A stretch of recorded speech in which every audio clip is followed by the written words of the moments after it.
What's up, everybody? It's Wes and Andy. Welcome back to Random Fandom Tuesday night on this Tuesday, the 28th of August in 2024. Well, technically, it's a special Wednesday night edition of it. You know, I'm just literally reading. Well, yeah, normally we're Tuesdays, but hey, we're random. Normally Tuesdays. Today, Wednesday. What did I say Tuesday for? I don't know. That's normal. I feel like I'm living in the past.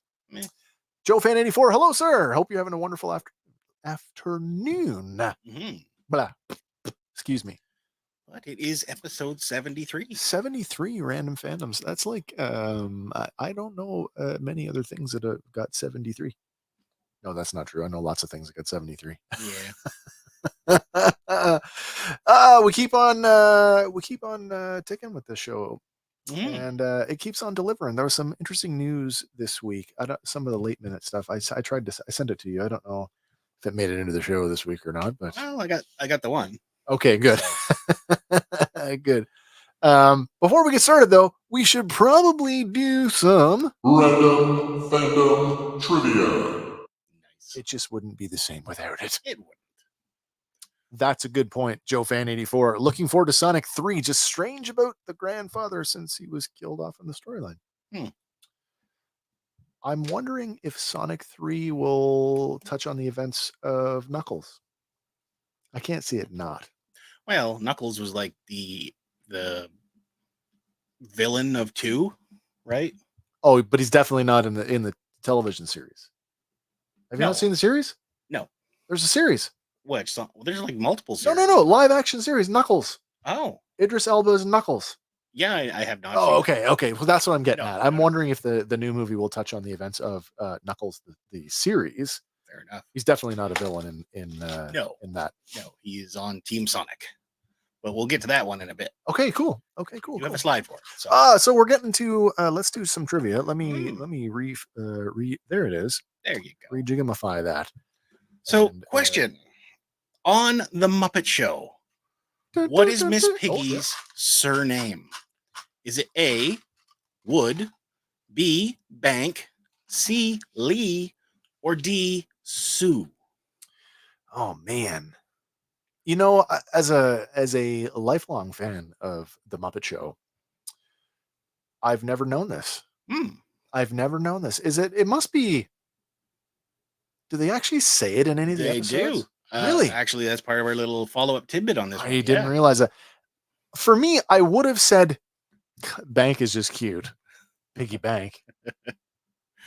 Piggy Sue. I like that. That's a rip on wordplay on Peggy Sue. That kind of makes sense to me. I don't know about the Wood. No. I feel like it should be Piggy Sue. I feel that and that photo really kind of does it justice to me. Sean's here tonight. Sean says A, but he's just guessing. Piggy Wood, just guessing.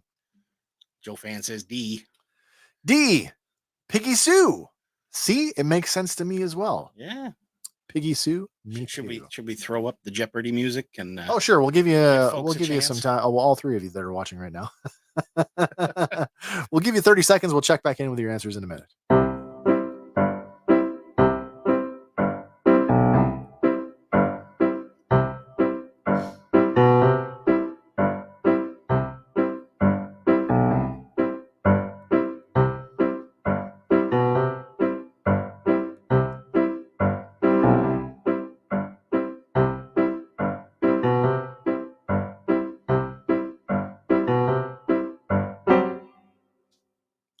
Abrupt.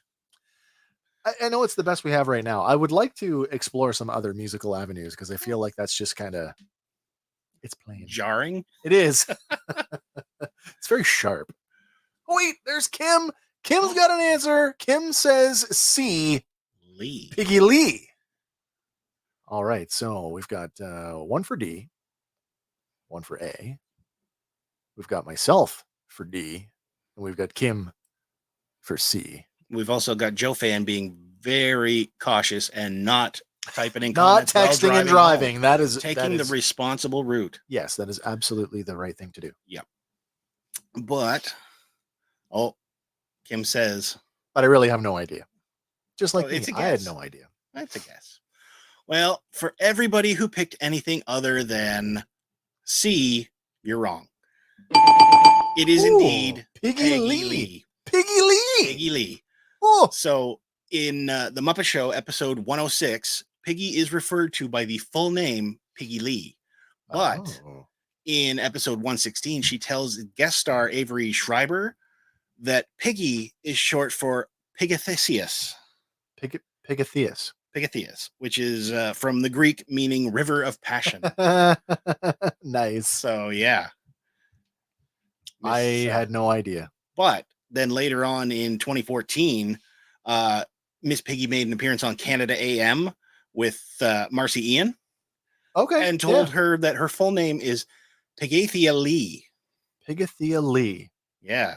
Okay. So the comment says, but a star. I'm doing this, my best Piggy. But us stars. We keep trimming up parts of our names off as we get bigger and bigger. Pretty soon you'll be calling me just P. That's a direct quote from Miss Piggy, everybody. There you go. Piggy Lee. Piggy Lee. All right, that one was fun. So moving on. Stick around as we play our latest round of Guess the Song using only misheard lyrics. It's a good one this week. Mm-hmm. I think it's going to be fun. I've got a good little factoid for this one. Yeah, I did not know that. Neither did I until I looked it up. But we do have to kick it off with a sad one. Earlier this week, we lost Sid Vicious. I didn't realize that he was ill. Yeah. Until I read this. Apparently he's been battling for a while now. But he did succumb to cancer, according to his son on X. I did see the thing posted earlier from was it late last year, early this year from Sid? Yeah, saying the Hall of Fame. Vince is out. Triple H kind of make it happen now because this is like it's now or never for him. Yeah, I think the quote was the clock is ticking. Yeah, so I think he was aware of his situation. Like, how could he not be, right? But I mean, if he's not in already, he should be. Clearly, he's not. Yeah, we all deal with this stuff differently, and I respect somebody's choice to keep their cancer diagnosis private, and it really feels like this is kind of how it was for Sid right up until it was kind of I feel like that Hall of Fame post was sort of the first indication I think that fans really knew that there was something going on. Mm-hmm. But like he began back in 1987, right? And then finally got a big break. Do I not I don't remember him before then. No, I remember him being much later, I feel. Well, he started with WCW in 89. Okay. With his tag team partner at the time, Dangerous Dan Spivey, and they called themselves the Skyscrapers. Nice. But then the following year, he would join up with the Four Horsemen stable. Oh, right. And then he would jump to WWF in 91. So, see, that's kind of where I'm thinking I remember him because by the 90s, I was pretty much done with wrestling. Yeah. And I definitely was not a WCW fan. When the Monday Night Wars were going on, I couldn't be bothered. I mean, and I know people that flip back and forth between both shows. I'm like, I just couldn't keep up with that. Yeah. I mean, I like pro wrestling as much as anybody. Yeah. But wow, that was a lot.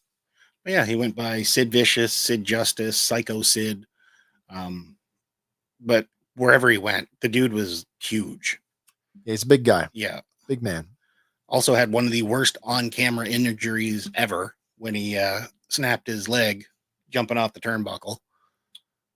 Oh, did it like the bone actually came through the skin and his boot was just hanging there limp. It was ugly and hard to watch, but it's still out there on YouTube if you want to go digging for it. I'm not looking that up. Yeah. No thanks. But, condolences to the family, and hopefully hopefully he gets into the Hall of Fame like he should.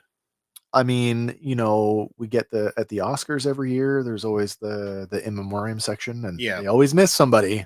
Yeah. I think the WWE in memoriam section is a lot smaller. Mm-hmm. At the bare minimum, you could at least acknowledge the man. Yeah. Contributed to the history of it. So looking at you, Triple H. Well, is Triple H calling the shots anymore? Or is it? I don't know. What's the other guy? Dana White. That's Dana White. UFC, right? Do you think he's actually like that high up in TKO? I don't know. I think he's hands on that. I don't know. Don't know. I'm not a big fan of him as a human being, to be honest. So Fair enough. But we also lost another in the anime world. Atsuko Tanaka, voice of Ghost in the Shell and Bayonetta, has passed away. Bayonetta. Yeah, at the age of 61. Apparently, she'd been battling an undisclosed illness for more than a year, and Undisclosed illness. finally beat her. That's unfortunate. Yeah. See, another case of I'd like to keep things private. Yeah. I respect people for that. You know, they don't want their. I mean, you're already sort of in the public eye for your work. You don't want to be in the public eye for maybe your health. Yeah. But her son, Hikaru Tanaka, made a post on X and said that his mother peacefully passed away on August 20th after battling that unnamed illness for more than a year. But, you know, says his mother fought with grace, humor, and strength. So. Does this sound like cancer to you? Kind of. But I mean, I guess, you know, illness, you're always fighting. I guess that's kind of. Yeah. I don't want to speculate. That's not really fair. No. But again, condolences to her family and fans. Yeah, for sure. Moving on, though. This one is kind of a... this one came out of nowhere. Yeah. But apparently after a 15-year battle, Liam and Noel are getting back together for an Oasis tour. You better see one of the first shows before they break up again. Yep. How many shows before they have a fight and fuck you, I'm out here. Apparently they're going to play 14 shows in the summer of 2025, including 4 at Wembley Stadium. Oh, wow. 4 at Manchester's Heaton Park. Okay. Other stops include Cardiff, Edinburgh, and Dublin. So that's at least 11. Yep. So tickets go on sale 9 a.m. August 31st, local time over there, through Ticketmaster, gigsandtours.com, and ctickets.com. So, you know, you're going to have to travel because it's all over in I was going to say Europe, right? With no North American I don't believe dates. so. No. It's going to be a short one. Yeah. They're see if they can get through it first, right? So I guess. I mean, this is one of the most sort of notorious sibling feuds, musical feuds of our lifetime. Yeah. But tomorrow actually represents the 30-year anniversary of Definitely Maybe. Really? Yeah. Oh, wow. And next year will signify the 30-year anniversary of What's the Story Morning Glory. Oh my God. It's that. So it's been around that long? I know. Oh, yeah, it's kind of how I feel. Yeah. Yeah. I didn't realize it had been there around that long. Would you go see them if they did if they came here? I probably would. They're growing on me more. This is funny. I feel like I'm just discovering Oasis now. Really? Well, I was aware of them, and I mean, I knew all the singles because they're on the radio. Yeah. But like, I hear a few songs now, songs that weren't necessarily radio friendly or whatever. Yeah, and I'm like, oh, there is more there. Yeah. Certainly not that whole thing about being better than the Beatles. No. But they're good. Good. I don't mind them, actually. I like them. I liked them when they came out. So. But yeah, according to the press release, they might be tours outside of Europe next year, but it's in the planning stage. Right? There might be. Yeah. Everybody knows that this is like a smoldering fuse on a stick of dynamite. Yeah. But it was back in 2009 when they disbanded, right? So. Yeah. Who knows? Yeah. But moving on, this one came out, and funny enough, yesterday down in Port Perry, the toys are already on shelves for this. That's not surprising. I mean, how often does toys kind of spoil stuff for you? True. For them to be right on the shelves, though, at the time that it's announced? Yeah. That's a little bit. That's early. Mm-hmm. But regardless, they were there for Sonic the Hedgehog 3. So that's something, eh? Yeah. Well, there's Knuckles right there. Yeah, Knuckles is in. Tails is in. Yeah. We get introduced to Shadow the Hedgehog, voiced by Keanu Reeves. Apparently, they pitched it to him that you will be playing a hedgehog with a motorcycle. So he's like, funny. The last animated movie he played, he was a guy with a motorcycle. Yeah. Duke, kaboom! Yeah, but coming to theaters December 20th this year. So we don't have to wait that long at all. No, that's funny that we're end of August now. Man, it's creeping up. Does that not seem like a short marketing window for you? A little bit, but again, it's aimed at kids, right? So in 3 months, you're gonna have to deal with Christmas, right? So, right, but come on, Sonic. I mean, it's not Super Mario Brothers in terms of success, but Sonic, he's up certainly was a successful film. Yeah, but Jim Carrey is back as Dr. Robotnik. And yeah. Interesting seeing the two of them side by side coming through that coin. Yeah, and Joe Fan had posted before he was driving. Yeah. Shadow was created by Eggman's grandfather to collect chaos crystals to cure someone. I believe I could be wrong. I am not too familiar with the lore of Sonic. No, me neither. But I don't believe that this actually follows that lore too closely, because in the trailer, the government's like, oh, Project Shadow is loose and we need Team Sonic to go clean up the mess. Let's go and sort that out. Okay. Yeah. So that doesn't not surprising. Yeah. But it looks good. Not a Sonic fan, Sean. Nope, that's okay. That's okay. Oh, before we go any further, I have an update. Oh, the update. The lights are on. Yes, they are. The house didn't burn down. Always a good thing. For those of you who watching last week, you may remember I had a moment, a slight panic moment where I thought, do you smell something burning? And it was like this electrical, sizzly, smelly smell. And I'm pretty sure it was Joe Fan 84 said could be some dust. Yep. Dust on the outlet, he said. You know what's funny? After I had my moment, I pulled everything, pulled the lights, pulled the plugs. We carried on with the show. After we were done, I went upstairs. I said to my wife what happened, because she wasn't watching at the time. And Kim was like, she looked at me very sheepishly and she's like, "Oh, I'm sorry. I turned on the heat." I'm like, boy, am I ever glad I know that now. It was good though. I'm glad that the house wasn't on fire. Yep. Made my life a whole lot easier. Oh yeah. And you don't have to go to sleep worrying about No. Like, do I sleep with one eye open tonight? Don't fall asleep. Yeah, just lie awake waiting for whatever to happen. Yeah. So everything's good. Everything's good. I'm still gonna replace that cord at some point because I'm not a fan of that. But might as well. The immediate danger. Yeah. There was none. But if you want to go check out the trailer for Sonic 3, we have linked to it in the show notes. And just like Joe Fan 84, who got the drop on us with this one, if you've guys got a piece of pop culture entertainment news that you want to talk about, throw it in the live chat, or if you're really feeling brave, hit the link in the description of the video and give us a call. Mm-hmm. The line is open. Happy to take your call. You'd be live on the show. Yeah.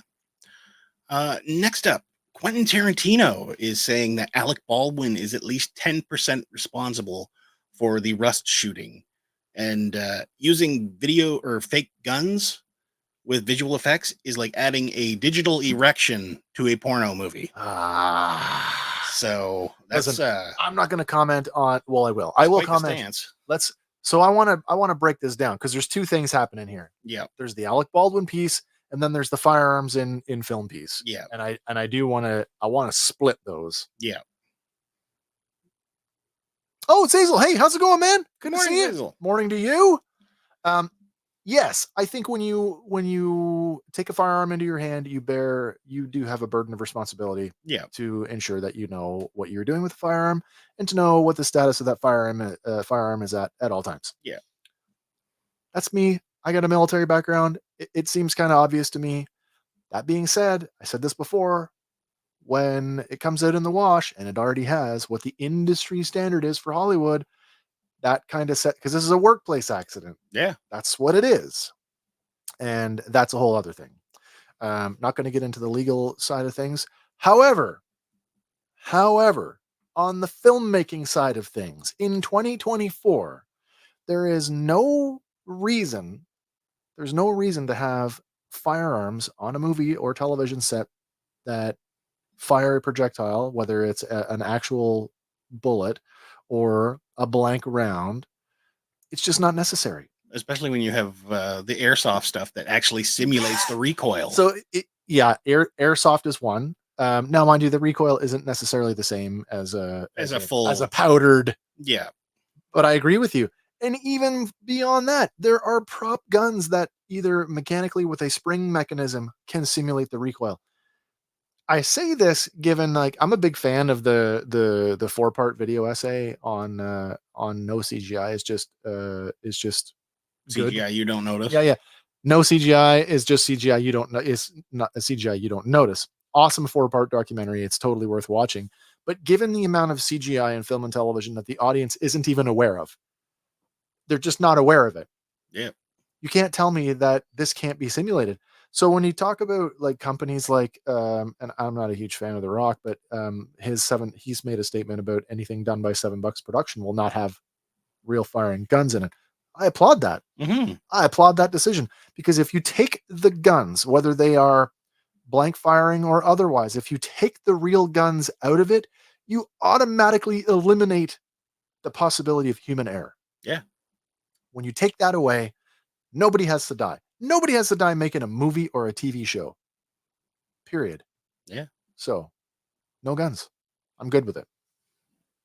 It is kind of weird that he compared it to a digital erection, though. But that's Tarantino, and you know what he's like. The guy, I have to question, well, he's certainly an auteur. Yes. He's certainly an auteur. You almost wonder with some of the things that he says, like, is the guy just that socially awkward? Like numb or blunt? He just can't read the room. Like, if it's not about filmmaking, he's just not interested. So he doesn't know how to talk about it. Mm. And when he talks about filmmaking, it's just, he's always over the top. Yeah. Well, he did make these comments while he appeared on Bill Maher's Club Random podcast. Sure. And Bill Maher is another one who's quite outspoken, right? So yeah. Sale says, at my age, I'll take digital. Here. I'm totally behind that. We're at a point in film technology where it's fully simulatable. Yeah. I mean, I get that. I'm pretty sure Iron Man's not firing off repulsor blasts. No, exactly. People talking about, and I know actors have made sort of jokes about it before, like, having to shake the gun and simulate the recoil with their hands. And I get that can be kind of, takes them out of what, their job of trying to portray a character. Yeah, but at the same time, how many movies have we watched, like The Expendables, where the recoil's not even an issue? No, exactly. Like Terry Crews holding that giant gun, and he's just and he's not even moving. Or, going back even further, going back to Jesse Ventura and the minigun and Predator. Yes, that gun is impossible. That gun can only be fired as a blank firing gun. It's impossible to fire that with live ammunition. That is a vehicle mounted gun that has in excess of over something like 300 pounds of recoil force, which means you got to be over 300 pounds just to stand there and to resist that recoil. It's not humanly possible to do that. Yeah. And they had to slow it down because it fired too fast. Yeah. You just don't need to do this. No. But the further quote from Tarantino, he said, it's a situation I think I am being fair enough in saying that the armor, the guy who hands him the gun, is 90% responsible for everything that happens when it comes to that gun. Well, they're employed for that specialty. Yeah, like that is exactly why you're there. You're there to make sure the right stuff goes the right way. To ensure the proper handling of all the firearms and the on safety the set. of everybody. Absolutely. The safety of everybody involved. But then he continues, the actor is 10% responsible. It's a gun. You're a partner, and the responsibility to some degree is there. I agree with that. Yeah, I do. I absolutely agree with that. But yeah. So, and it's weird that he's so pro gun on set. I mean, but look at his film history. Yeah. I mean, there's some pretty firearm heavy. There is. Firearm centric things happening in his movies. So I certainly can see his point of view. I don't agree with it. I think it's pretty myopic in 2024. Yeah. You've got an entire industry that not only and it's sort of the buzzword in the last decade or so. No CGI. Top Gun Maverick. No CGI. Everything's real. Yeah. Not quite. Excuse me. I don't think so. They should have a target. at set. Aim at it and fire. If it has a bullet in it, then True. See, like, But like what? lowest common denominator, simple solutions. It is, but like, what if you get a vindictive armorer there who loads in like 3 blanks and then pops in 1 live? So this kind of That borders onto like attempted murders and all that. this kind of brings up the talking about the Brandon Lee death, about the gun that killed Brandon Lee was it had basically something stuck in it, basically a training round Yeah. in it, and then they loaded in a blank behind it, and the blank actually propelled the training round, and that's what killed him. Yeah. Again, it's just it's not about guns and believability, because we can do all that with CGI. I think when we go back and think about it, like I said, the human error component, that's the thing we should be focusing on. Yeah. Like, just eliminate that, just eliminate possibility the risk of it. This is an unacceptable risk in 2024 when you're making a movie. We're playing pretend, people. Mhm. We don't have to pretend to kill somebody and then accidentally really Do kill it. them. Yeah. Good morning, guys. Treasures for Trigger. Hello, Phil. How are you? How are things in your part of the world, sir? I hope you're doing well. So here's one more quote from this. Oh yeah, sure. And this is Tarantino. I guess I can add digital erections to porno movies, but who wants to fucking watch that? It's exciting to shoot the blanks and see the real orange fire, not add the orange fire. So for him, I mean, is that just, you're talking about a first person experience. Yeah. It is exciting to shoot blank ammunition. I've done it. It's also exciting to shoot live ammunition. I've done that as well. But we're talking about the audience experience. It's not about you as the filmmaker's experience. You are there to portray a role. The weapon, the firearm, it is a tool to convey the message you're trying to convey. Who cares if you're having a good time doing it? like, are you really going to lose that much in time and funding adding a little orange flash? Listen, I don't know what it takes to No. do digital effects for, like, to simulate weapons fire, but I mean, I can go online and buy an effects pack that has all the muzzle flash Yeah. that I could ever want for next to nothing. Yeah. I'm sure Hollywood's got a bigger toolbox than that. Yeah, considering how much they dump into movies these days. If we can CGI an entire city, tens of thousands of people on screen at the same time, sure we can handle guns. A little bit of even on a TV budget. And I watch a fair amount of television. My wife and I are big fans of The Rookie and this latest season of The Rookie. No guns. They have guns for police, but no real guns. Perfect. That's a great point. Keanu never shot anyone on John Wick, and that had all the guns. It did. Yeah. No, I hear you. But he also knows Kung Fu, so. Whoa. But if you want to check out this particular interview, you can head over to Spotify. We've linked to it in the show. Yep. So it's definitely go get your fill of Tarantino. Yeah, I like the guy's movies. I like what he makes, but I don't think that he's a bit of an odd duck. Yeah. But this next one is both good and bad news. Season 3 of Vox Machina is coming. Yeah. It's going to be on Prime October 3rd. So close. But what? They were talking with the cast at Comic-Con, I believe. At San Diego. Yeah. And they're saying, this one has the potential to kick fans in the teeth emotionally. Someone's going to die. Yeah. Someone's dying. Some very heavy I feel impressions that it could. So I wish Eric was here tonight, because he'd be all over this. Yeah. Knowing that the animated series comes from the adaptations of their actual role-playing sessions. Yeah.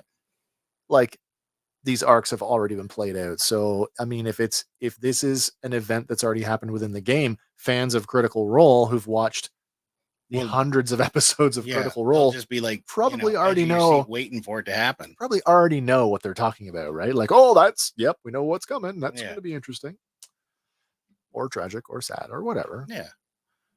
Zazel says, never seen it. You've never seen it. Zazel, go watch it. The Legend of Vox Machina is a animated series, the most successful crowdfunded animated series or animated project ever. They were actually crowdfunding for a single episode, a single 22-minute episode, and they actually exceeded their goal enough to produce a full season of 7 or 8 episodes. The only bad thing about it is that we can't get season 3 quick enough. Yeah. So the series got picked up by Prime Video. It is basically a Dungeons and Dragons like fantasy role playing show, and it is absolutely wonderful. Characters are great. Storylines are great. Yeah. If you are a role playing fan, if you've played Dungeons and Dragons ever, there are things in it that are immediately recognizable. So this feels like what Dungeons and Dragons should be. Yeah. It's so good. But, in an interview with Entertainment Weekly, Travis Willingham, voice of Grog, said that season 3 is going to leave a mark. It's going to test relationships, both familial and romantic. But it's also going to start the show the lines of division in this tight-knit family group that we've come to know over the first 2 seasons. Sure. So, we're building towards something. Well, we got Vix and Vex, who are brother and sister. So, I mean, that's... And he was not left in a good spot at the end of last season. No, kind of being backseated by that thing. Yeah. Yeah, it's very cool. And then Keyleth, she's on like this self-discovery trip and getting more powerful as she goes on her druidic journey. Yeah. I know Grog, he's got no beard now. Yeah, poor Grog. But he's got that blood axe thing going. He did, too, yeah. Right? He defeated his former clan leader, and essentially he let them go. Yeah, he let them go. But yes, it's so wonderfully good, and it's so worth checking out. Joe fan says, I've never seen or heard of that one. Yeah, if you're a fan, one of those things, we're sort of adjacent to that being in the video podcasting space. It is like Vox Machina. Like I said, it spun out of the web show Critical Role. A bunch of guys sitting down playing Dungeons and Dragons and live streaming it. Yeah. And it helps that they are all professional voice actors, but it's been going for a long time. They're actually working on developing their own game. So yeah, so that should be interesting. Yeah. And just to reconfirm, yes, Joe fan, it was just a heater. My wife turned on the heat. She turned the furnace on, and it was the dust coming out of the vent. Tell me, I wasn't relieved when we went upstairs and had that conversation, and she's like, I'm sorry. Next one here. We got the trailer finally for Superman, the Christopher Reeve story. Oh, yeah. We've linked to the trailer in the show notes if you want to go give it a watch. It's coming to theaters September 21st and 25th. It's going to be limited engagement there. But it follows the story of Christopher Reeve, rise from unknown actor into movie star up to his portrayal as Clark Kent Superman. But then it follows after the accident as well. Yeah. And like the trailer brought a tear to my eye. So I could just imagine how emotionally the documentary is going to hit. I mean, there's a sizable fan base that this is the only Superman that exists. Yeah. And after his accident, and that's one of the lines from the trailer is like, how are we going to go public and tell the world that Superman is in a wheelchair? And bravely. Yeah. But at one point he was like, I can't walk again. I can't do any of this. I can't touch my wife. Just leave me to die. Yeah. But then she came to him and like, you're still you. I love you. And that basically sparked him to go forward and continue doing incredible things, right? Yeah. Yeah, man, for sure. So let's yeah, absolutely. Yeah. Definitely. But like, yeah, there's the undertone of sad, but it's also ridiculously inspiring. And stuff continuing today, like people are walking again because of what the research that's been done in the years since. Yeah, no, you're absolutely right. Yes, he'll always be my Superman. That's cool. Yeah, that's very cool. It includes never before seen intimate home movies.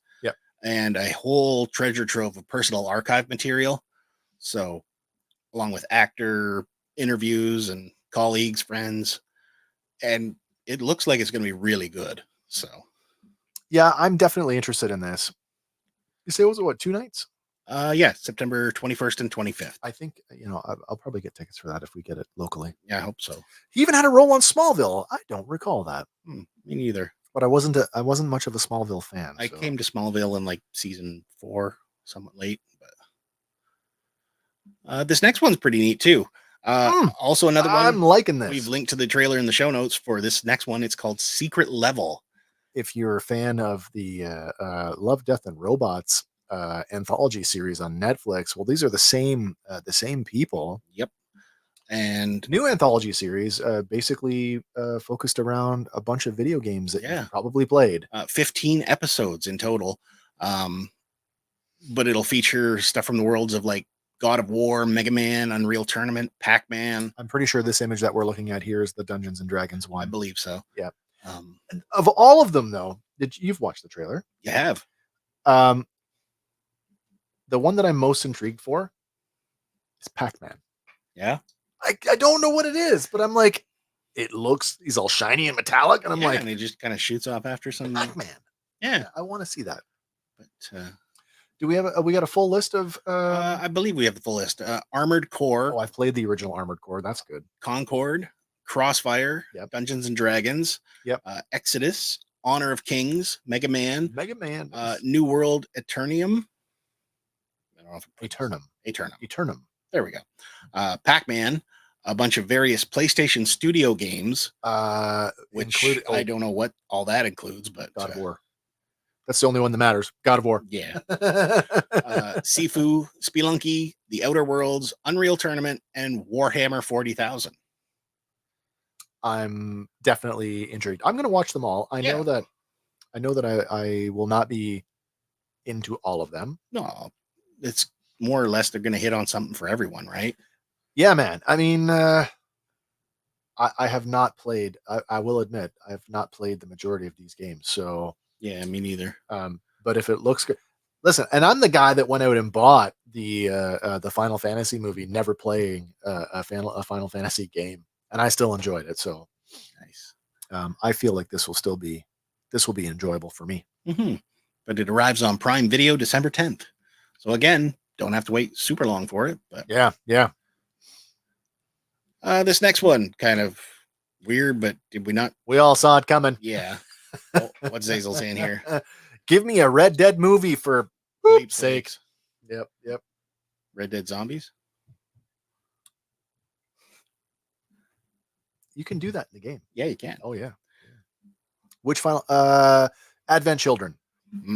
Final Fantasy Advent Children, the animated one, the CGI one. Are kids involved in this next one? I don't know if they are or not. But either way, I don't think they had children together. No. Jennifer Lopez has filed for divorce from Ben Affleck again. What? What do you mean? Yeah. This time it only took 2 years. But she filed Tuesday, August 20th in LA County Superior Court after they got remarried in July of 2022. So they're done again. I mean, listen, they were a volatile couple the first time around. Yeah. It looked like they were kind of wearing it on their sleeves this time around. We saw some of the stuff like it was at the Academy Awards. Yeah. The cameras were kind of on them and it looked like they were having some kind of a spat. Mm. But I don't think this is unsurprising. No. And honestly, if they were, if it was Ben and Jen next door, yeah, nobody would notice. No, not at all. But, I feel like they deserve their, I don't want to say, I guess, privacy. They deserve the respect of being able to sort of live their lives, really. Yeah. Joe Fan says the Spirits Within. Spirits Within was awful. Okay, fair enough. Advent Children was good. Better if you played the game. I didn't, but I still enjoyed the movie. And I love this one from Zazel. He got fooled by the rocks that she got. Is that a song lyric? Yeah, because she's still Jenny from the block. Jenny from the block. Well done, sir. I didn't know they were together. Of course, I don't care about celebrity relationships. I got too much of my own. Yes, I got too much of my own stuff going on too. Well, now Ben has to go back to Miss Lopez. Did you not see that episode of South Park? No. Cartman draws a face on his hand and calls it Miss Lopez and sings songs about like spicy chili fries and whatever. He could have just stuck with it and just been Batman for He could have a couple more movies. It's actually funny in South Park because Cartman ends up giving Ben Affleck a hand job and Jennifer Lopez gets jealous. So Of Cartman. Well, no, it's Miss Lopez. Oh, Miss Lopez. Because he dives full in, gives it a full-on personality. Yeah. Oh, I like that. She is Latino, so maybe Jennifer Lopez. Jennifer Lopez. Yeah. I don't know, maybe. Well, let's move away from that celebrity stuff and jump to some toy news. All right. So this first one, dig deep in your pockets because it'll cost you. But Mondo is adding Poison Ivy to the Batman the Animated Series 1/6 scale line. 1/6. Yep. God, why are they doing them huge like that? Because why not? More money? I don't know. She measures in at 10.75 inches tall. It was designed, sculpted, and painted by Tom Rozowski. Okay. With additional sculpting by Alex Brewer, art direction by Hector Ars, and packaging by Danny Haas. I don't want to slag Mondo because I do like what they do. And I know that 12-inch is a form factor that some collectors really like. But it's an animated line, right? So there isn't a bunch of high detail to begin with. No. And I just don't think that it's worth it for me to invest in that. There is two versions, though. There is the regular edition, and then there is a timed edition exclusive to mondoshop.com. Okay. The regular one gets you 2 heads, 6 interchangeable hands, other accessories like potted plants, a crossbow, lipstick, and a pesticide tank and spray gun. Whereas the timed edition will get you all of that plus 2 additional heads, right, and 2 of Ivy's half-human children from the episode House and Garden. Creepy. They are a little bit creepy, yes. It's kind of creepy. But yeah, it'll set you back $195 US for the regular edition and $210 for the timed edition. Well, that's it's not that's the worst. The price jump. The price jump from the exclusive to the regular, that's actually not bad. No, not too bad. It's narrow enough that I'd be like, oh, just go for the whole kit and caboodle. Mm-hmm. But I agree with Joe Fan. Pass. There you go. Only because and Zazel, another one. It's growing on me. She's growing on you. But yeah, the pre-orders. You deserve that. Yes, he did. The pre-orders went live yesterday at 10 a.m. and the timed edition will only be available to order until Monday, September 2nd at 10 a.m. Pacific time. That's your time. So you've got a window. If you want it, you got the cash. Now's the time.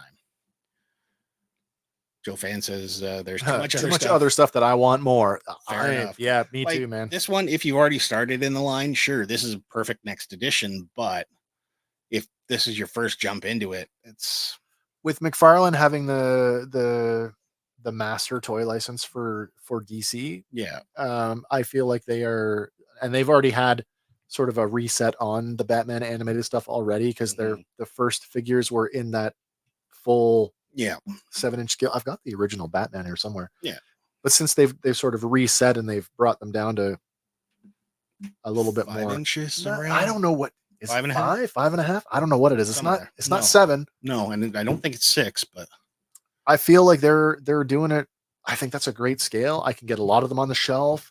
The price point is obviously not the same as a Mondo figure, and because, like I said earlier, it's a cartoon that we're adapting.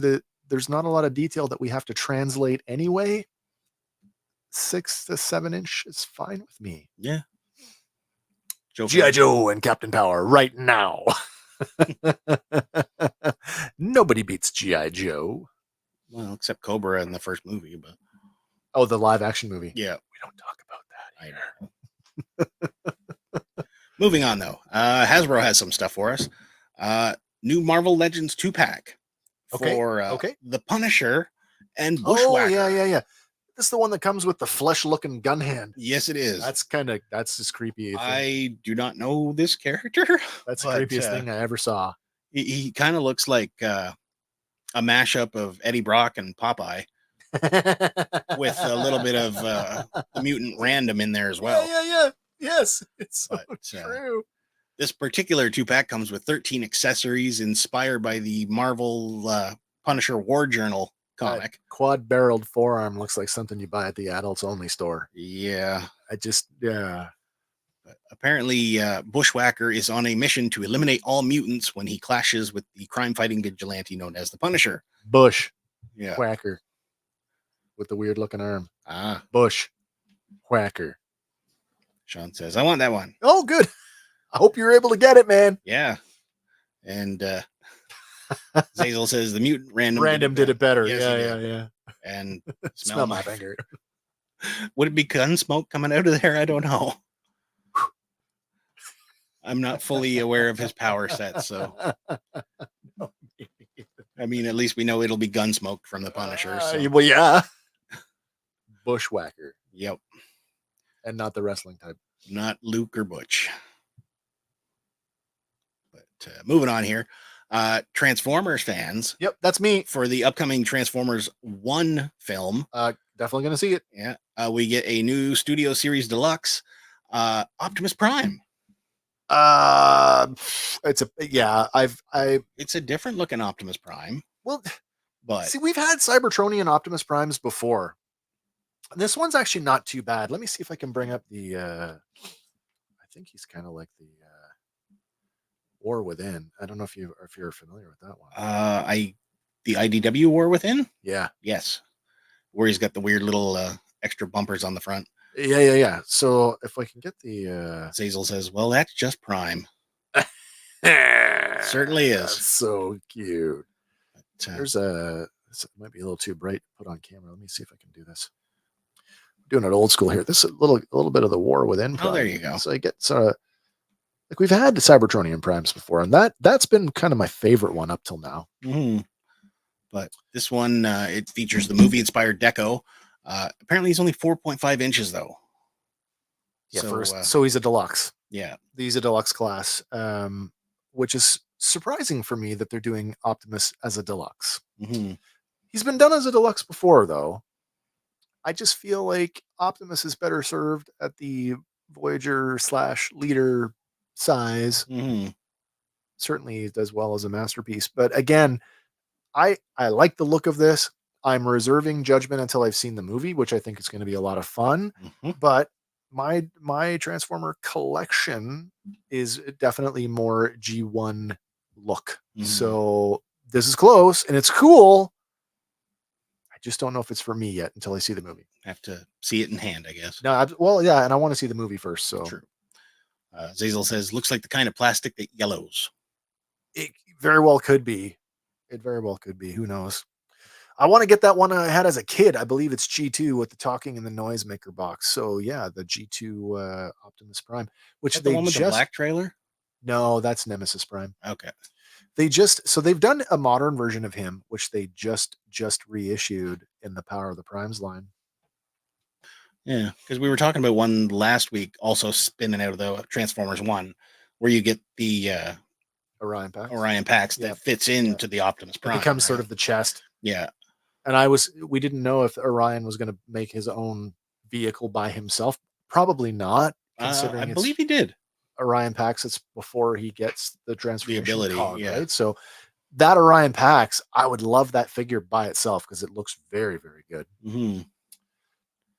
Does it look like the original one? Yes. We're talking Power Master Optimus Prime, right? I believe so. So Power of the Primes, Power Master Optimus Prime. Let me see if I can pull up an image here for you. Then you can decide if it looks good enough for you. Mm-hmm. But I do have a picture.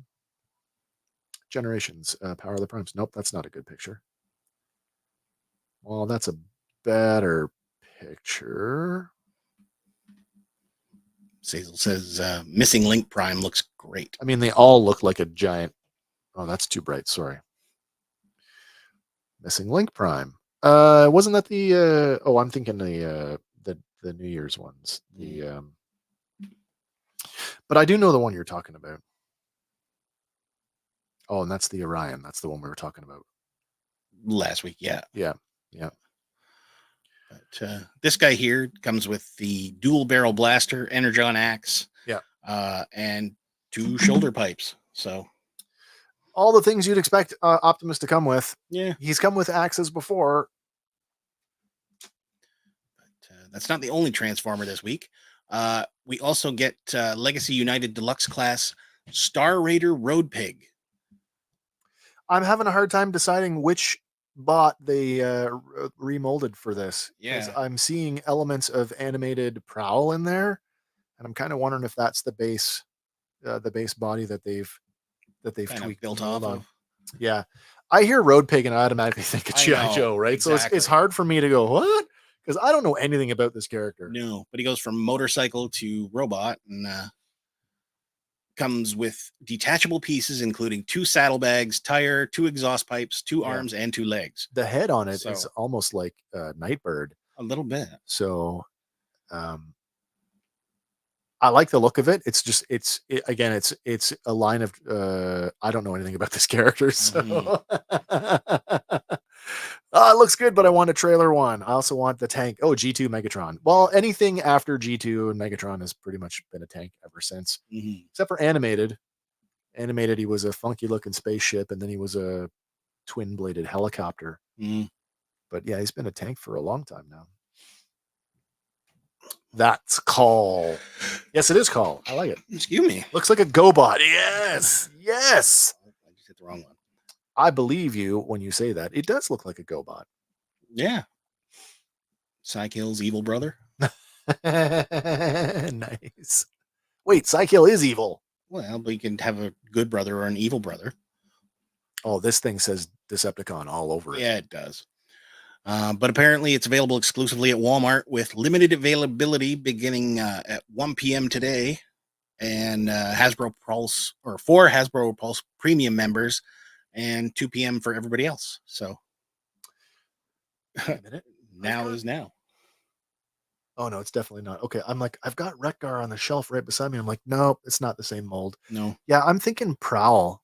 Either the latest redo of Prowl that they just did from animated, or his original animated release. Looks very similar. The way that they've got the wheels folded up behind the legs like that. Yeah. Moving on though. Hasbro, in connection with Super 7. What? Yeah, they're releasing a bunch of Mighty Morphin Power Rangers Deluxe action figures. It's Morphin time! It is 7-inch scale. You get red, yellow, blue, pink, black, green, and white Rangers. These are all digital renderings. It's possible.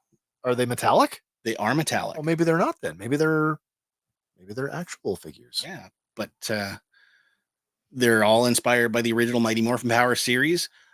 Intricate sculpts, premium metallic and gloss painting detail. Okay. And each one comes with the character inspired accessories. So, Green Ranger gets his dragon dagger, Saba for the White Ranger. Yep. And then everybody else gets their connecting pieces to build the morphing blaster from season 1. Oh, nice. So, and Very they each have cool. their little blaster too. So, I'm not a huge Power Ranger fan, but this is the one that I actually remember the most, Oh, I only have a Machine War Starscream left for my childhood Transformers. Oh, cool. Very cool. And okay, those are cool. Those are cool. Yeah. Yeah. But again, people are going to go for the Green Ranger first, White Ranger second. And You think so? yes, I don't know. That's what I would do. That's the popularity. Okay. That's what I would do. You're not going to go for the Tax Evader? The Tax Evader. Which Isn't one that was the he? red one? I don't know. Isn't he the one that had financial troubles? Maybe. I think he's Austin St. John. He's the one that had all the financial issues. I know he was trying to do something weird with what was it? Inspiring warrior quotes or something. Oh my gosh. And he Yeah. Put one on there from Hitler. What the hell are you thinking, Red Ranger? Bad Red Red Ranger. See, if we just do Power Rangers and they never take their helmets off, then we don't have to acknowledge the person underneath. Yeah, exactly. Yeah, absolutely. In school, I was always the blue one because of my glasses. Oh, Billy! Apparently, Billy had it worse on set, though. Yeah. They tormented the crap out of him. But Was it because he was a gay man, wasn't he? Yeah. And that was it, wasn't it? I think that's all it was back then. Yeah, I think so as well. Which is too bad. Yeah. especially considering how far he went with the series, right? Yeah. Because like he outlasted, I believe, everybody except Jason David Frank. Who came back something like what, twice? More than that. More than twice? What, to lead the team though? Just to be part of it or something, like because he was in consecutive seasons, right? But, yeah, fair enough. But yeah, pre-order now on Hasbro Pulse.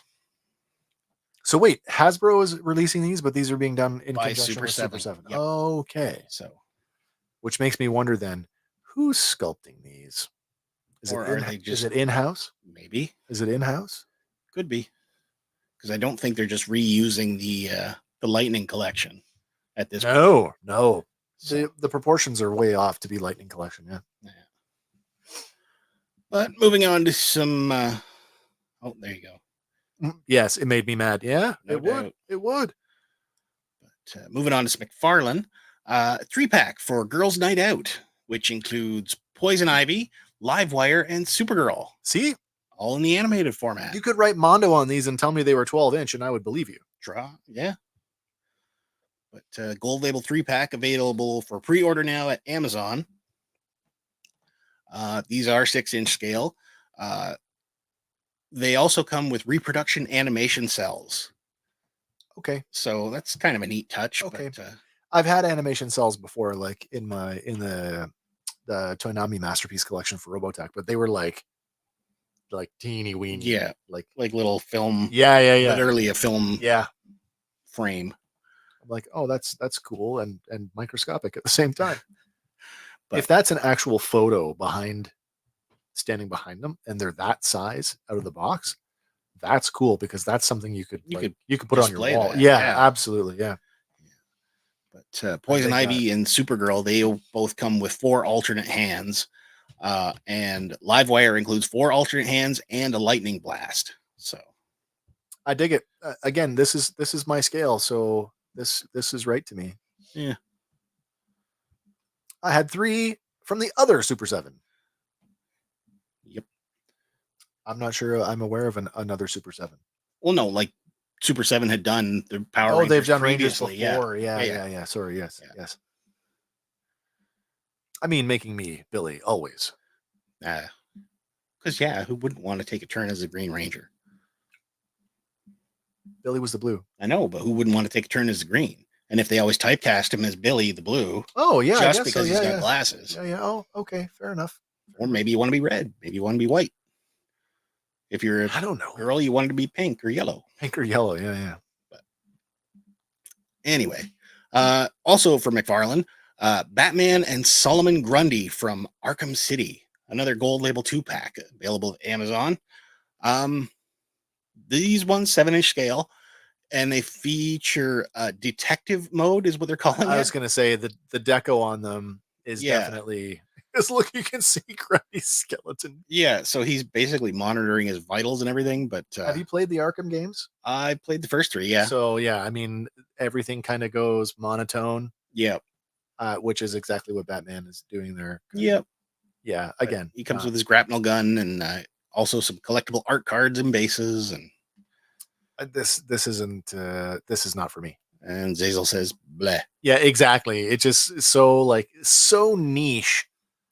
Now, if I'm going to get an Arkham Batman, I want to be able to enjoy Arkham Batman as he appears in 99% of the game. Yeah.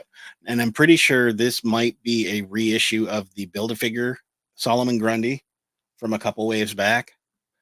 Just redecoed and in the translucent. But I didn't know that. Because even that one got 2 releases. You got the regular color version. Yep. And then when they released all the black and white characters, the Build-A-Figure pieces were again different. They had like little power highlights, I guess. I don't know, but fair enough.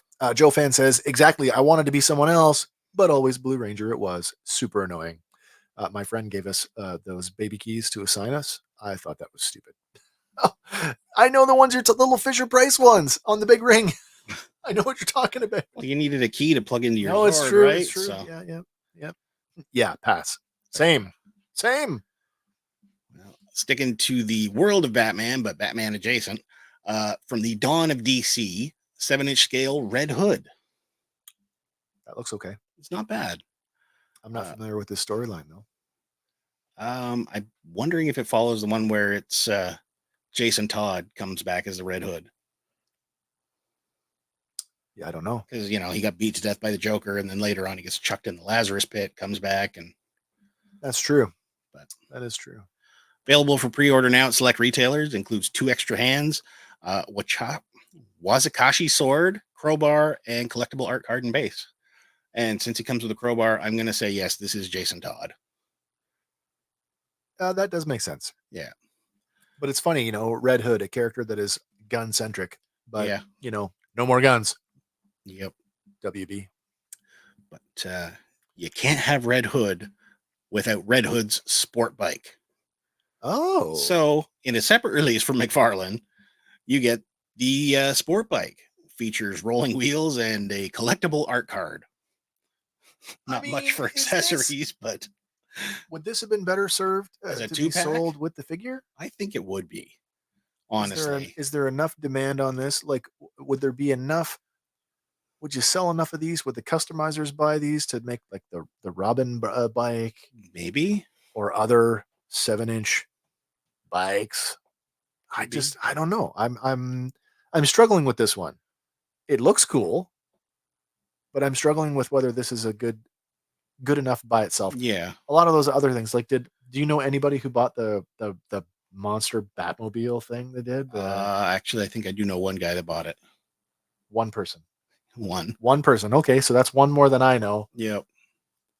And I mean, I just saw another Batmobile yesterday. Yeah, they're kind of cranking them out. It looks kind of steampunkish. Yeah. Yeah. Joe fans. Well, if you're a fan of the character, this is probably very cool. Yeah, for sure it is.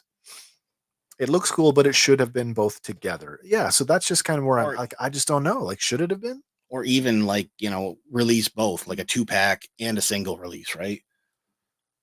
Yeah. But I feel like they could have done that with that Baroness too, Yeah. Well, didn't they do that with the Baroness? She got her release with the bike. Yeah. And then got released again. I don't think that the bike version got a single carded release, though. It was a different deco or a different costume. Because there's the other one on the retro card. Yeah. But anyway. Hey, and if you back that Rattler enough, you'll get another one. Pilot version. But sticking with McFarlane, we got from DC Rebirth, the 7-inch Cyborg. He's a good-looking cyborg. That is a good-looking cyborg. It's a nice, I want to say, medium between like the Justice League version and the comic book version. Yeah, yeah. As a fan of the New 52, where he was far more tank-like, he's huge in that. This is a nice trimming down, I think. Yeah, but he comes with a removable arm cannon, collectible art card, and base. So yeah, for sure. That looks so good. That arm cannon looks like it's going to throw him off balance like no tomorrow. Well, I mean, the barrel is out of frame, so we don't see the person holding it, keeping the whole thing standing up, right? Joe Fan says that is cool. That is cool. Yes, it is. And then one more here from McFarlane, another 3-pack gold label exclusive. Nightwing versus Talon and Owl. Interesting. So this is out of the Batman: The Court of Owls. Yeah, for sure, story arc. Available now exclusively at Amazon. The multi-pack includes an owl, 6 weapons, 3 collectible art cards, and bases. That's a very popular storyline. And I don't think we've seen an owl released yet, so this is probably one people have been waiting for. I thought we got a Talon before. We got the mask in that. Yeah. It was that graphic novel edition that sold it. They sold the graphic novel with the mask. Yeah. Remember that. I'm trying to get a Batman bust, but I'm not sure which one looks the best. The best bust. Well, it all depends on which Batman you want. I guess so, yeah. I mean, do you want the Clooney? Do you want the Keaton? Do you want the Kilmer? The Batfleck? Adam West. Adam West. Pure West. But, not bust. I'm also trying to get a Batman butt. I take it. Keaton preferred. Keaton bat. I do like the Keaton bat. That does bring us to the end of our toy nice. segment. Is it time? Is it time? It is time. All right, for it's the time. third let's do it. installment of. Oh, I got to find it. Hold on. Oh, okay, I can see it. Here we go. There we go. Let's run it. New segment. Here we go. Lyrics. It's misheard lyrics. Lyrics. It's misheard lyrics. Tonight. I picture a 1980s, like TV commercial. Yes. I'm running for my health. One more from Zazel. I'm not a DC guy, so I can't get excited for this stuff. It looks cool, not for me. Most of that is, I'm the same way. Hey, we got another Batman this week, so. What's a week without a Batman? That's right. From McFarlane Toys. It sounds like it's Mr. Lyrics. Hey. See? Then it's totally working. Yeah. I should I'll re-record the song and I'll do that. I'll sing it as Mr. Lyrics. Just to mess with people and screw up. Lyrics. It's Mr. Lyrics. Okay, I think I remember the rules. Okay, we've got it this time. The clarification. It's right there. Guess the song. We just need the song using only misheard lyrics. Yep. No more confusion. So this week's misheard lyric. Yeah. I'll never leave your pizza burning. I'll never leave your pizza burning. And for the second week in a row, the blurry image in the background is a clue. Mm-hmm. We'll give you the 30-second sounder, and we'll check back in with your answers in a minute.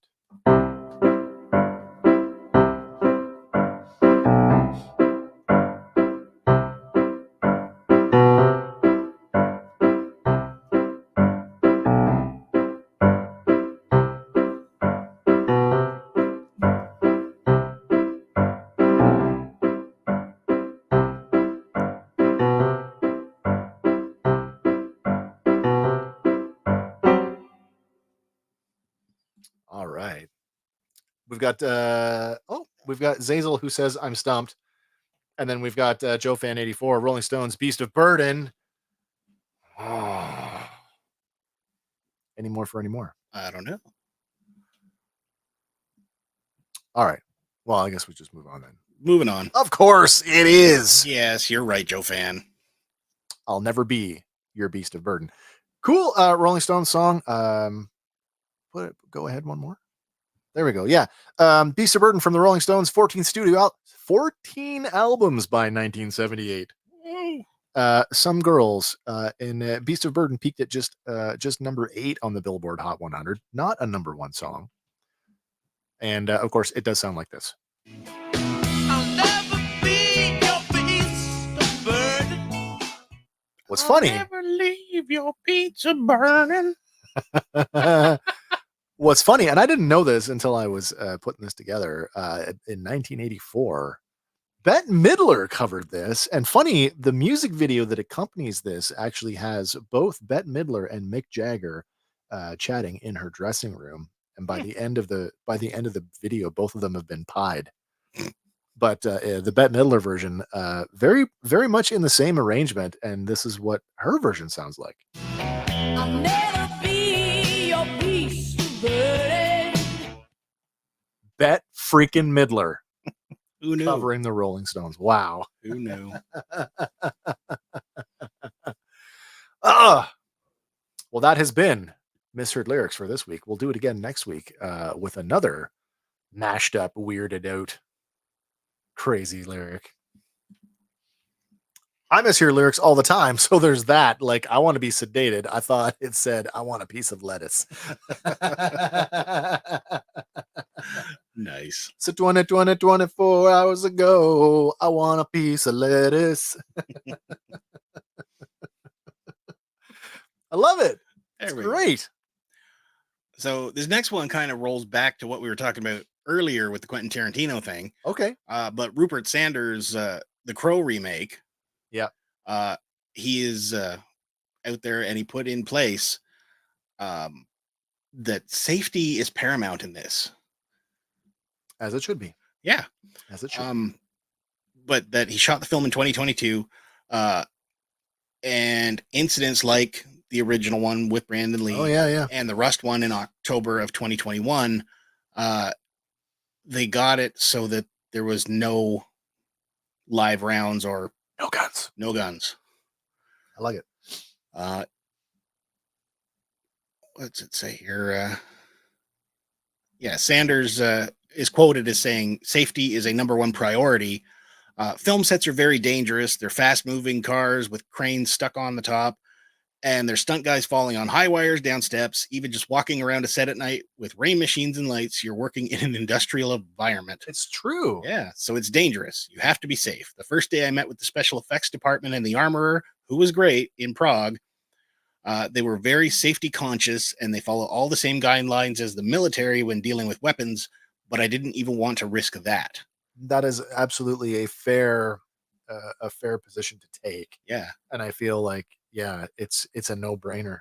Yeah, he follows that up by saying, "So I said categorically, we will have no firing weapons on set." There you go. So they didn't have one gun that could have a live round or a blank round anywhere even near it. Yep. So they're all airsoft guns.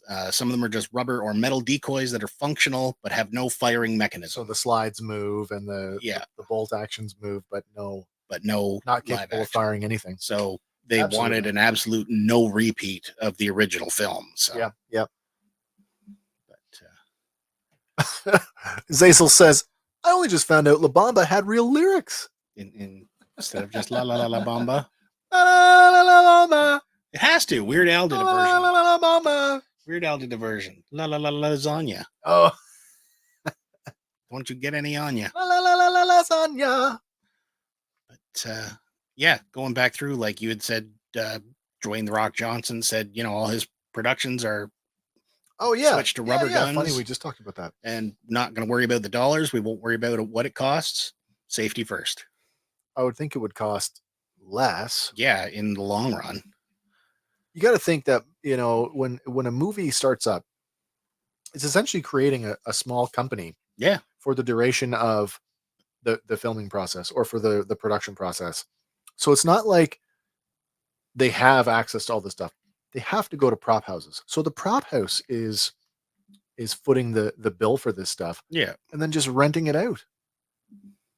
So who knows? Will the rental costs be more or less than a real gun? I would think less because there's less risk associated with it. Well, I mean, the one thing about real firearms is when you fire them, they have to be maintained. They have to be They have to be properly cleaned. They have to cleaned be oiled and all. An airsoft gun, you just keep the mechanism working, and yeah, there we go. Yeah. Yeah, my dad used to sing La Bamba when he performed at restaurants. He had such a hard time with that. He was in a band that was mostly oldies and Christian bluegrass type. 3 CDs he had. Wow, that's cool. Nice. Yeah, I believe the prop department should hold most of the responsibility for the accident. Yeah. But moving on here, Jack Black and Paul Rudd are in early talks to do a reimagining of Anaconda. Oh, please. I'm all for it. I want to see Jack Black get eaten by a snake after that whole thing in Australia. Paul Rudd has to survive, though. I don't know how I feel about this. Yeah. I see Jack Black and Paul Rudd and I go, wisecracking, smart ass. Yeah.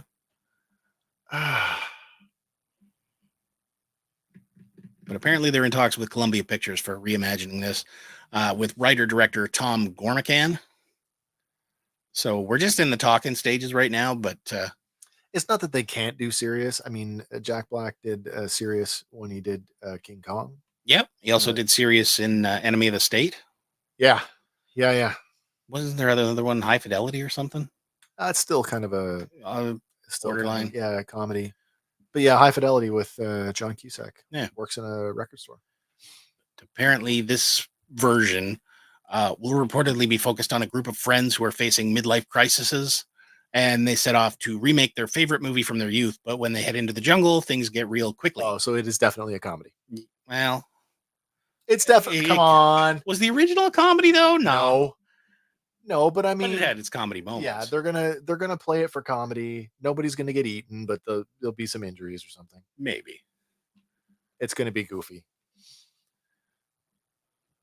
He plays music so much that it got me hating music and crave silence. He'd be Oh, playing with his no. band downstairs in the den until like 2 a.m.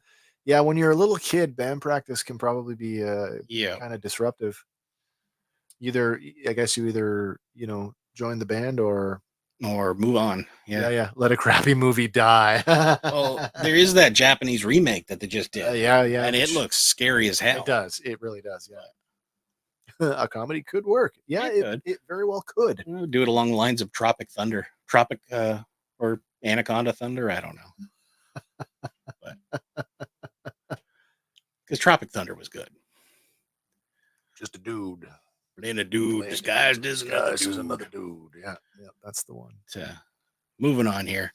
Todd Phillips says that the Hulk Hogan biopic with Chris Hemsworth Yeah. is no longer happening. Dead in the water. Yep.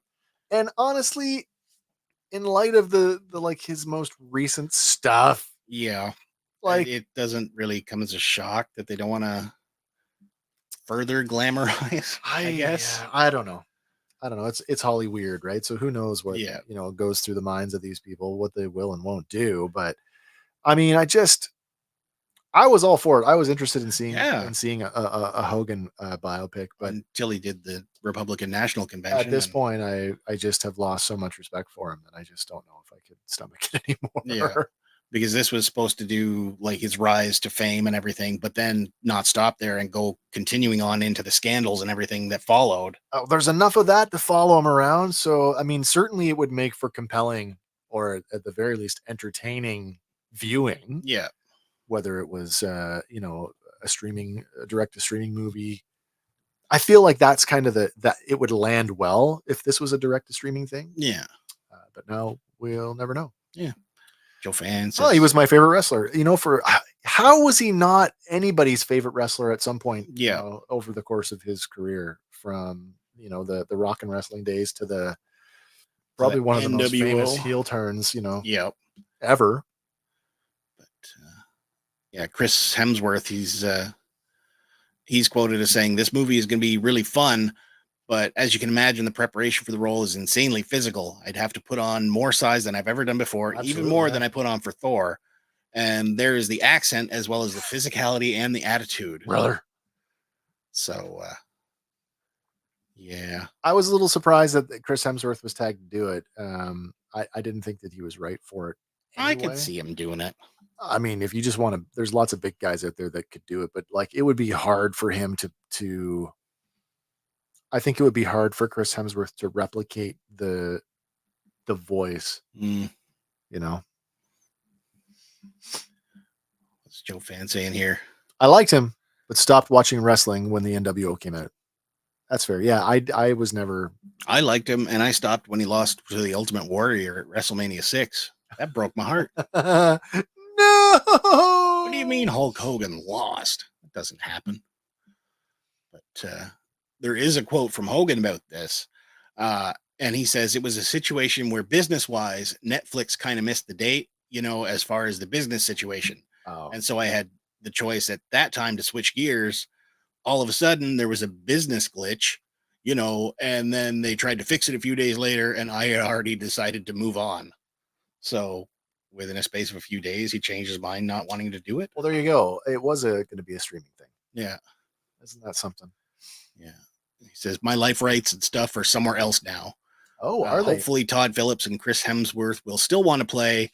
There's still a huge opportunity there. So, yeah. I don't know. Can't do it. No. Can't do it. Joe Fan says, it was him and Sergeant Slaughter and Big Boss Man. Yep. But this next one, we don't have much as far as the interview clip, but you can find it on the SAG-AFTRA Facebook page. But Sean Austin has been out there vocal about picketing with the video game strike. And he's right. I saw this the other day and I thought, oh my God, because the way he's talking, well, we talked about this before, about the video game people going on strike. It never occurred to me that, because I just presume we're talking voice actors. Yeah, but no, it is so much more than that. It's every performer on a video game who puts on from the voice capture all the way to the motion capture capture. people. And Sean makes a point of saying, like, on a film set, you have medical people on site. In a video game production, that's not the case. So No. you got people out there, who are simulating like sword fighting or full contact sports with no medical support at all. Yeah. And they should, and those are just not acceptable working conditions for actors and for performers, not just actors, performers. Yeah. And he says every single member of every single contract deserves the same protections, and Absolutely, that's true. yeah. Like, why should it just be one classification when, I mean, really, it should be blanket wide across the industry. Yeah, I agree with that. And he finishes off saying, compensation, transparency, and approval. That's what we want. So it's what they deserve. Yeah. Everybody deserves a safe job. No, absolutely. Yeah. This next one's kind of neat, but at the same time, I don't know if it's going to hit the same. But apparently Spaceballs 2 is in development at Amazon with Josh Gad set to star. We just got the Apple Time Bandits. Yes. And it's not landing. I don't think it's landing the way that it was intended. No. And I look at Spaceballs as being one of those like quirky comedies that is virtually untouchable. Yes. So are we talking sequel? Sequel. Maybe a sequel will work. A reimagining of sorts, probably not. But there's some factors already working against it, right? Like it's not going to be directed by Mel Brooks. It's slated to be directed by Josh Greenbaum. Okay. Produced by Mel Brooks, so at least he's still in the mix. He'll have some say in some things. But like, we don't have Bill Pullman anymore. We don't have Joan Rivers. Don't have John Candy. No, And, so that just really makes it. Rick Moranis retired, right? So yeah, it makes it very difficult to. Like, how do you pick up what you have left? No, you're right. Still go forward. Well, it's going to be based on their kids. Probably. That we never knew that they had. Yeah. But you're going to be missing those key elements, right? So. Yeah. I don't know if this is worth an endeavor worth trying to do.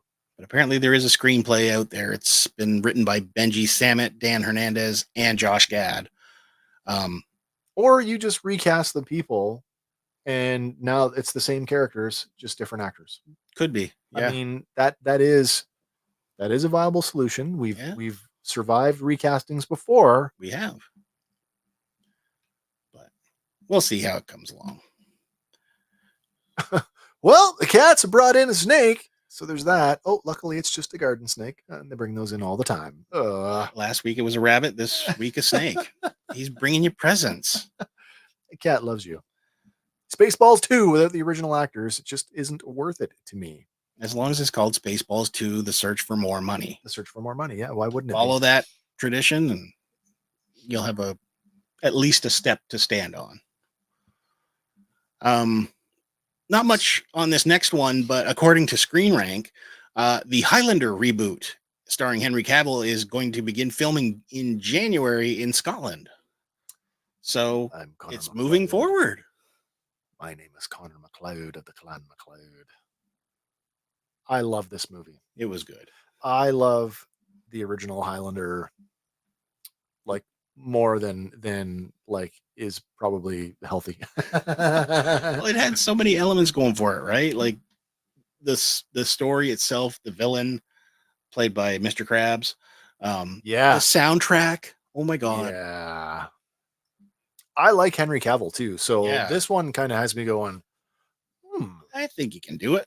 They have to stay away from anything past you don't want them Highlander. You don't want them touching on Mario Van Peebles and Connor MacLeod. Okay, so like that whole like you have Highlander. Or Duncan? Yeah, Duncan. Adrian Paul's version. Yeah, the series. Yeah. But you've got Highlander. Since the dawn of time, we've been among you, moving down through the centuries. Yeah. Right? They're ancient, right? Ancient immortals. Highlander 2 comes along, and suddenly we're not immortal anymore. We're aliens from another planet. What? Yeah. And then the Renegade cut tried to correct that with some dialogue changes, and it just didn't work. And then I don't remember part 3. Highlander 3 comes out, the one with Mario Van Peebles, and it is essentially a carbon copy of the original movie. Only Mario Van Peebles is the villain, and it presumes that the second movie just never happened. I didn't mind 4 though, because it brought together the TV show. The Reckoning. And yeah, I didn't like the TV show because of the divergence from the original lore. It added a bunch of stuff that I just never liked. Then it had an awful animated series. Yeah. But it did get a really, really cool direct-to-video anime film where the villain is a Roman centurion. That's actually pretty cool. Another McLeod. Mm-hmm. Yeah, they brought a bird in Sunday. Unfortunately, it didn't make it. Oh, this one's still alive. Okay. Well, let's get it out now while it still is. Yep. Follows that up with, my last name is McLeod, so you think I'd like these, but yeah. At least the first one. Give the first one a shot. What's cool is growing up in the 80s and only being aware of the theatrical version, or the version that we got here in North America. Mm-hmm. And it wasn't until the 90s when they released what they called the director's cut, which in reality was the European cut, the cut that the rest of the world, the international audience got. And suddenly the movie makes so much more sense, and it's like a million times better. So it made a great movie, like freaking spectacular. True. I still love that movie to this day. It's a once a year for me, easily. Love it. Follows up with the TV show is okay. I like the TV show. Boo. Oh, what about the other TV show, the spinoff? Highlander the Raven. The Raven. I never watched that one. Yeah. Bleh. Yeah. Bleh. Everything after the first movie doesn't count. Okay. I'm going to die on that hill. Fair enough. Well, this next one, Disney has been fined $36,000 for the fatal fall on the set Peanuts. of Marvel's Wonder Man. Peanuts. Yeah, that's what it is. That It's is terrible. peanuts. But yeah, they've been slapped with this fine after the worker fell to his death back in February.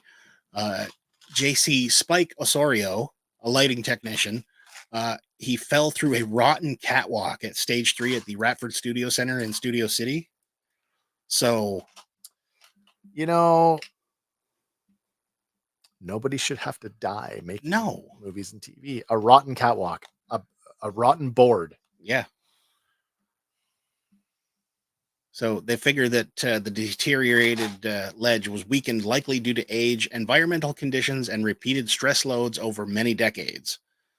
And as the crew walked along the catwalks, the employee stood on the weakened section, and suddenly, without warning, supporting floorboards let go and collapsed, and he was standing on that section of catwalk, causing him to fall 41 feet and forcefully impacting the ground, resulting in his death. Yeah, obviously.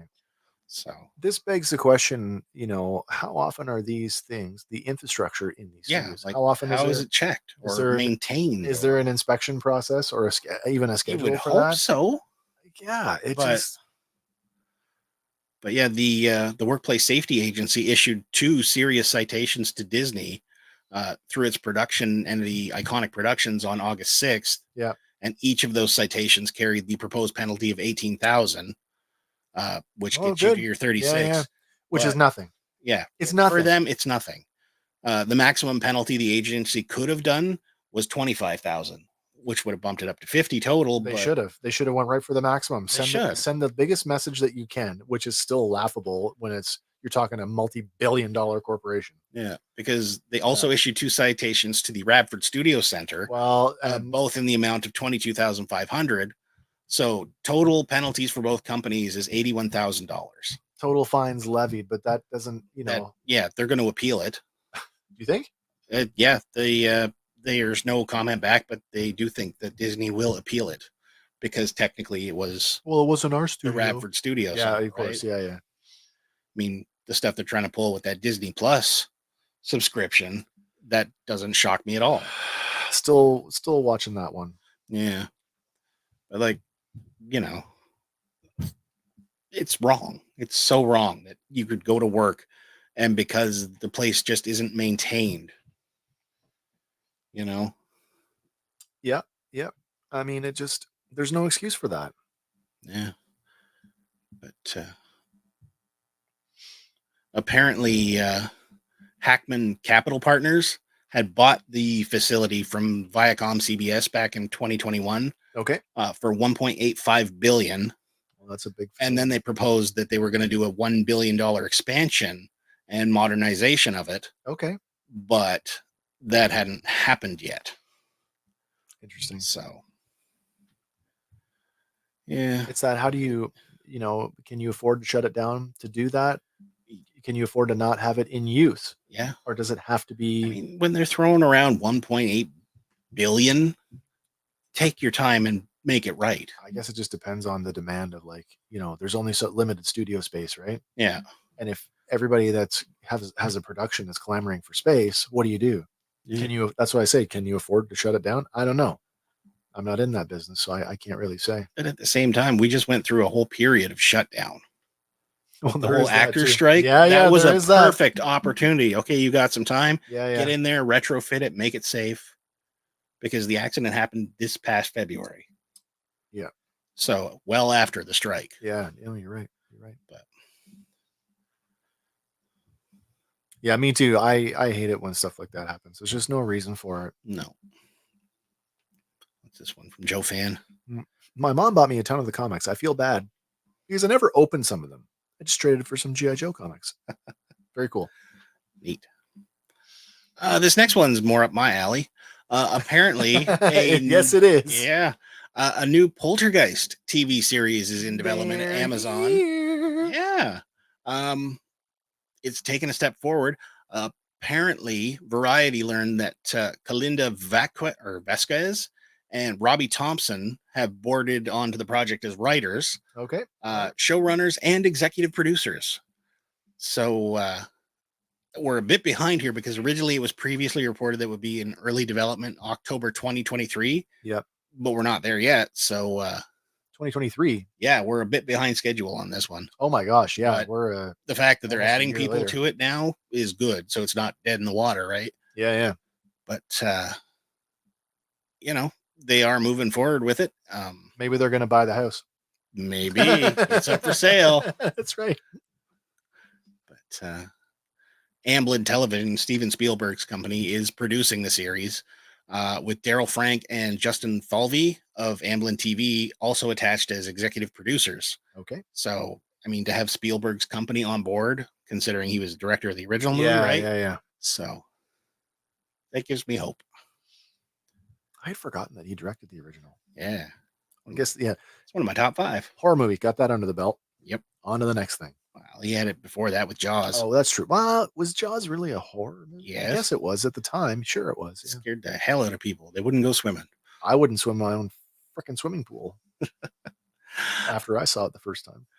This next one kind of caught me off guard because I didn't know what was happening, but I think we mentioned it. We did. We talked about it last week. Yeah. War of the Rohirrim. Yeah. Yeah. The official trailer's out there. We've linked to it in the show notes. And if you go give it a watch, like, there's lots to take in here. It's taking place 183 years prior to, I believe, The Hobbit. And, so long before the events of the movies. Yes. Yeah. But it's an original anime feature based on the books.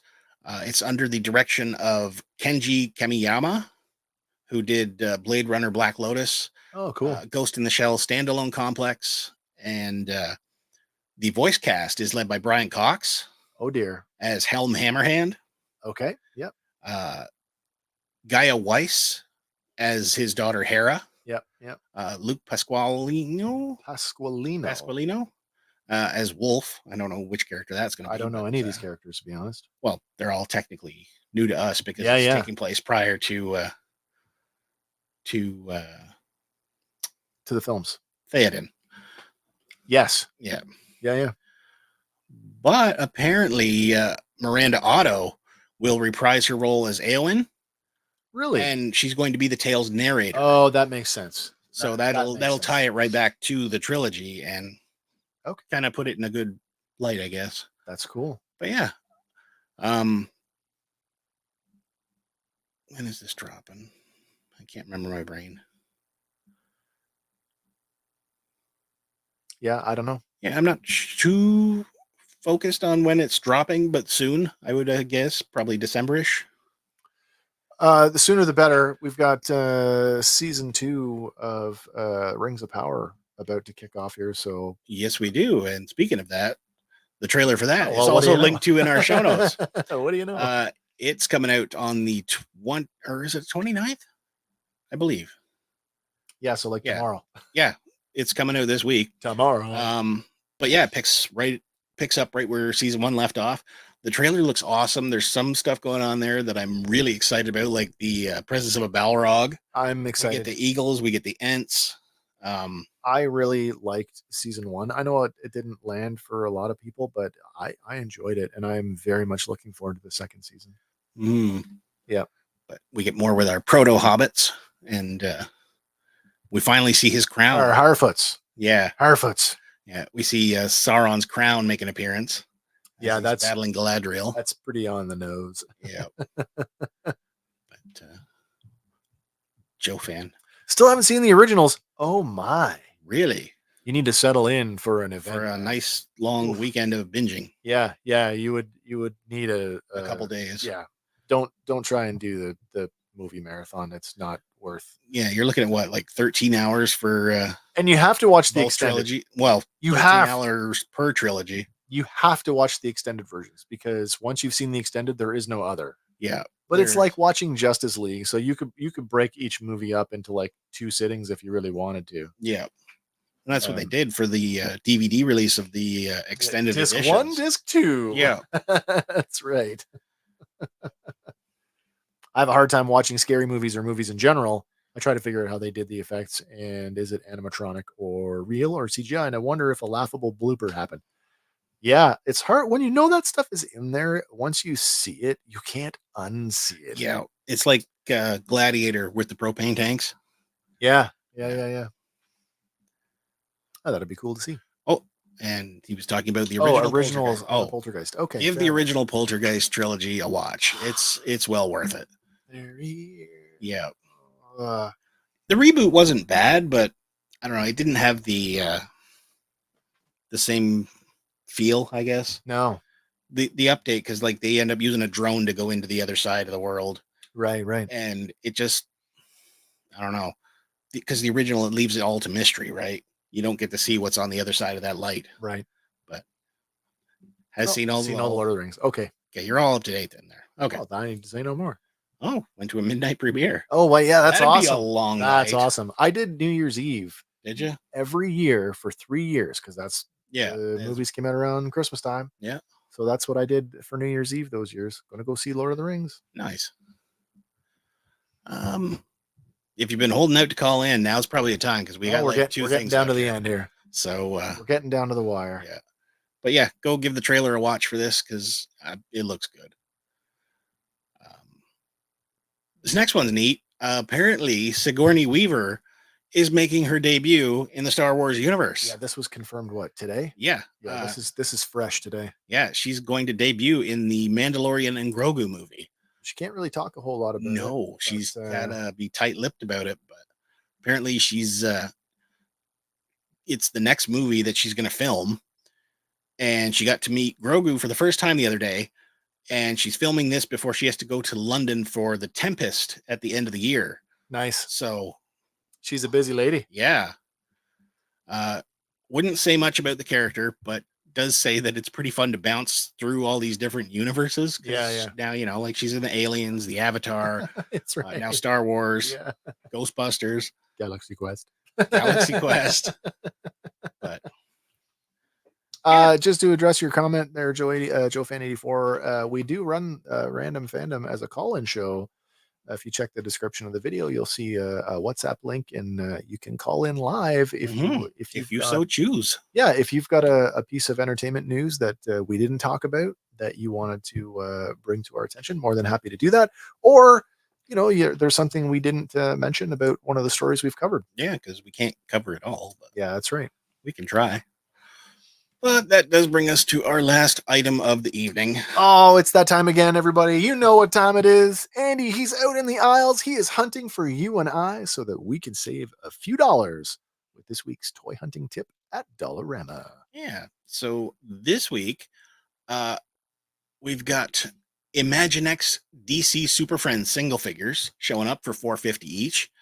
Oh, nice. Yeah. So you can get Batman, and the Flash.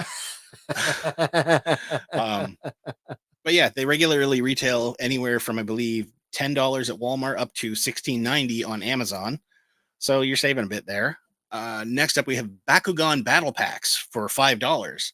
I don't know if the green one is a short run, because on Amazon, that one is $51.56. Oh, seriously? But the other ones with the red base and whatnot Yeah, are $39.99. So regardless, you're saving a few bucks Isn't on that these. something, eh? Yeah. Oh, I don't see a link. Oh, it's in the description notes. It is. Okay. I know I put it there. But yeah, that's your... it's in our hard copy. We use it every week, so I'm not sure what's going on there. Yeah. But that is our toy hunting tip for this week. Save you a few bucks. All right. Well, then, I'm going to... We'll stick around for a couple of minutes, just in case that all works out for you. Mhm. Otherwise, if not, if we don't hear from you, then we'll move on with our closing remarks. Yeah. Oh, found it. Told you, operator error. I don't have StreamYard though. You That's don't all need good. you just don't need the StreamYard. WhatsApp. You just need WhatsApp. WhatsApp and a phone. We'll take the audio by itself. Yep. You don't have to video in, because if to do video, we'd have to actually invite you in with a separate link for that, which We can do. we can do that. I don't want to get into doing that. That's actually a StreamYard. If you are a fan of StreamYard, if you are a user of StreamYard, you know that it is a don't have WhatsApp either. Okay, that's fair enough. They require a single use code currently, and it's a security thing, which we've been doing now for a couple of years. Doesn't bother me. They are starting up a perpetual key, which is so it's supposed to cut down on the reload time. No, sending guests, like say repeat guests. Let's say we Joe Fan 84 comes on the show via StreamYard, and then in a month from now he comes on again. You can use the same key to come back to the studio, which means now you can just you can bomb the show, kind of like, oh, look at that, they're on. I can just go in their studio. I still control who goes on screen, but you'd show up in my background, and I'd be like, what's going on there? And so I don't like the idea of being guest bombed. So that when that feature rolls out, that is probably a feature that we will not use. Fair enough. Yeah. I don't really have anything to say anyway. I'm boring. No, I don't know. That's some all of the right. tales you've been telling us. The tales of the wildlife in your part of the country. Wildlife and musical parents, and yeah, seriously. And you're a G.I. Joe fan, so yeah, no, that's all good, man. Yeah. Loving the G.I. Joe, reliving my childhood fantasies through Renegade Studios' G.I. Joe RPG, which I'm completely thrilled with. It's a lot of fun. Nice. But I think that's it. I think we've come to the natural conclusion, haven't we? There was one more. Oh, sure. I didn't really have too much other than what it is to go on. Yeah. For Joker 2, apparently it's going to open with a Looney Tunes style cartoon featuring the Joker. All right, then. Yeah.